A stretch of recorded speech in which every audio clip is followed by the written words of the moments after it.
There is a trade deal quietly being negotiated that almost nobody is pricing properly. And if it happens, it could reshape global manufacturing. India and the European Union are still negotiating a free trade agreement. Nothing is signed, nothing is guaranteed. But if this deal goes through, it wouldn't just be a win for India. It would create clear losers, and three countries would feel the impact first: Pakistan, Bangladesh, and Turkey. Today, I want to explain why the India-EU FTA matters. First, some context. The EU is India's second-largest export destination. India is one of the world's fastest-growing manufacturing hubs. For years, negotiations stalled over. Tariffs, agriculture, labor and sustainability standards, market access on both sides. Talks restarted because both sides now have strong incentives. Europe wants supply chain diversification away from China.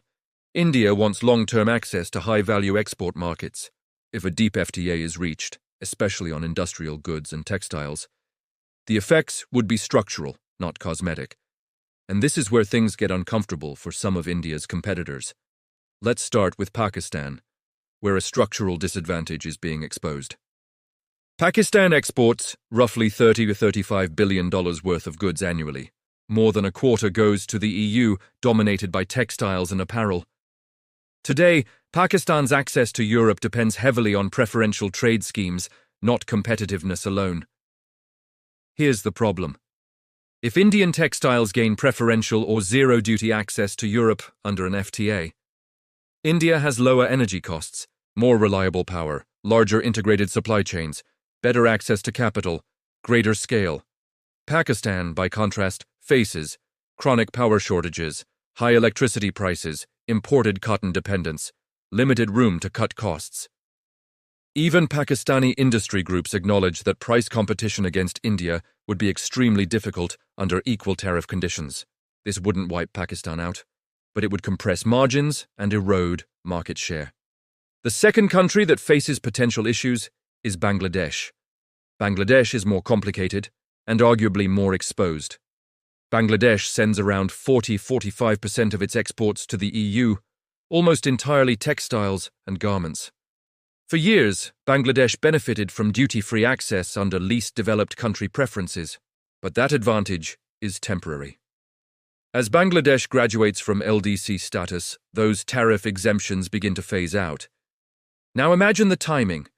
Bangladesh loses preferential access. India gains preferential access. Both sell similar products to the same buyers. Bangladesh has been incredibly successful. But its model relies on ultra-low labor costs, thin margins, high volume. But now, India can increasingly compete on price, quality, product range, delivery reliability. Even Bangladeshi industry leaders have warned that they cannot match India simultaneously on scale, quality, and diversification. This doesn't mean collapse, but it does mean intensifying pressure on Bangladesh's export engine. And finally, Turkey, where there will be a structural asymmetry. Turkey faces a very different and very awkward sin problem. Turkey is tied to the EU through a customs union, not an FTA. That means, when the EU cuts tariffs on a third country, Turkey must follow. But Turkey does not automatically gain access to that country's market. So if the EU cuts tariffs on Indian goods under an FTA, Indian goods enter Turkey tariff-free, Turkish goods do not gain reciprocal access to India. This asymmetry creates a double hit. More competition at home, more competition in the EU. And it affects sectors Turkey cares deeply about: textiles, steel, automotive components, machinery. Turkish media and business groups have already warned that an India-EU FTA would be a strategic shock unless Turkey negotiates its own deal with India, something that is far from guaranteed. So let's answer the question as, why India would benefit most? So why does India stand to gain so much? Because India combines scale, industrial depth, labor availability, growing manufacturing sophistication.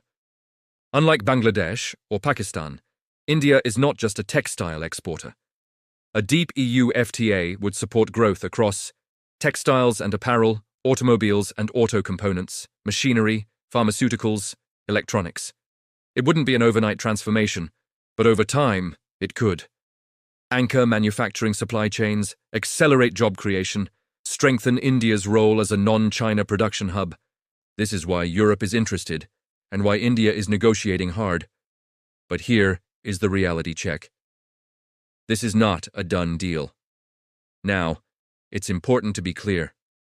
This deal is not signed. Negotiations could stall. Political resistance exists on both sides.